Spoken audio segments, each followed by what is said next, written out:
Hello guys, আগে ভিডিওটা দেখেন। বিয়া শাদীর মধ্যে ডুল বাদ্য না বাজালে বিয়া শাদী হবে না, এটা দলিল আরেকবার দিব ইনশাআল্লাহ।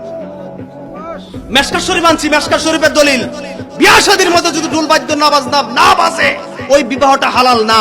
প্রমাণ না করতে পারলে বাংলাদেশের বাত আমার জন্য হারাম। 550 পৃষ্ঠা, কত পৃষ্ঠা? 155 পৃষ্ঠা। ফোনের ফুতনে কয় বলে আবারত করতে পারে না সুন্নি আলেমরা। এবার একদিন সমালোচনা করছে, কয় আবারত করতে পারতো না বলে। কি কিতাব পড়তো আবারত?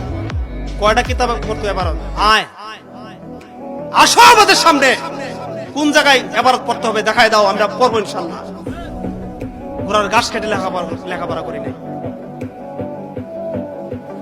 155 পৃষ্ঠা। হাদিস নং হচ্ছে 1088। হাদিস নং হচ্ছে 1088 নম্বর হাদিস। আমি মূল ইবারতটা পড়তেছি। আন সাইব ইবনে ইয়াজিদ রাদিয়াল্লাহু তাআলা আনহু قال কানা ইউযানু বাইনা ইয়াদাই রাসূলিল্লাহি সাল্লাল্লাহু তাআলা আলাইহি ওয়াসাল্লাম ইজা জালাসা যখন জালাসা মাজির সিগার আগে যখন জালাসা আসে, ইজা আসে, তখন মাজির সিগা মুজারের অর্থ করে। কি অর্থ হচ্ছে? ইজা জালাসা আলাল মিম্বারে, রাসূল পাক সাল্লাল্লাহু আলাইহি ওয়াসাল্লাম যখন জুম্মার দিন মিম্বারে বসতেন। বলেন কোথায় বসতেন? এই যে দেখেন মিম্বারে, ইয়াউমাল জুমাতে, কবে? জুমার দিন যখন নবীজি কোথায় বসতেন? মিম্বারে বসতেন। আলাল মিম্বারে বসতেন। আলা মানে উপর, মিম্বার মানে মিম্বার। বসতেন তখন আলা বাবিল মসজিদে আজান হতো মসজিদের দরজায়। আলা মানে উপর, বাবুন মানে দরজা, মসজিদ মানে মসজিদ। উপর বলতে এখানে মসজিদের দরজার উপরে না, বরং দরজার বাহিরে, দরজার কাছে বা দরজার মধ্যে দাঁড়াইয়া কি করতেন? আজান দিতেন। এটা আমার কথা, এটা রেজবি বাবার কথা না, এই শামীম রাজার কথা না। হাদিস কোরআন আল্লাহ নবীর কথা। কার কথা? আল্লাহ নবীর কথা। আমি একটু আগে বলছি যে মা আতাকুমুর রাসূলু ফাখুযুহু, রাসূল যা নিয়ে আসছে তা ধরো।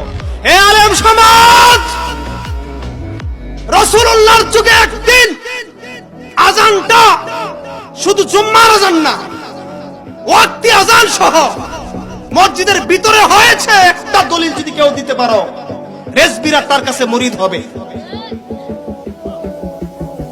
রেজবিরা তার কাছে মুরিদ হয়ে যাবে। আর যদি তুমি মুরিদ না করো, এই দেশ ছেড়ে দেব, এই দেশে থাকবো না, এই দেশের বাত আমাদের জন্য হারাম।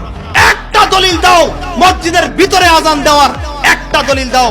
রাসূল সাল্লাল্লাহু আলাইহি ওয়াসাল্লামের যুগে একদিন মসজিদে আজান হয়েছে, এমন একটা দলিল দেখাও।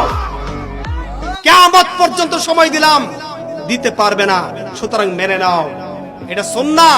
মসজিদের আজান, জুম্মার দিনের সানি আজান বাহিরে দেওয়া সুন্নাহ, আর ভিতরে দেওয়া বেদাত, বেদাতে সাইয়্যা, হালাল মনে করা কুফরি। এরপর ইসলাম আমাদেরকে বলল ঢোল বাদ্য বাজানো এটা হারাম, অশ্লীল গান বাজনা হারাম, নাচানাচি হারাম। আমরা বললাম আল্লাহ, বিনোদনের একটা মাধ্যম তো আমাদের লাগবে। ইসলাম বলল ইসলামী নাশিদ যদি তুমি গাও সেটা হালাল। ঢোল হারাম, কিন্তু তার বিপরীতে দফকে হালাল করেছে কে?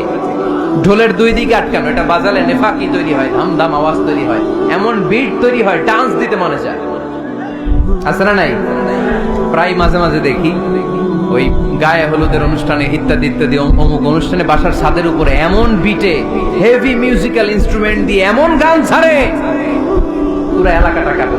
দুম্মা চলে, খালি কি চলে? দুম্মা চলে। খেয়াল করছেন? আপনার কাছে যদি বাজায়, এই টেবিলটা কাঁপবে, সাথে সাথে আপনার শরীরও কাঁপবে, আপনাকে ক্রেজি বানাবে।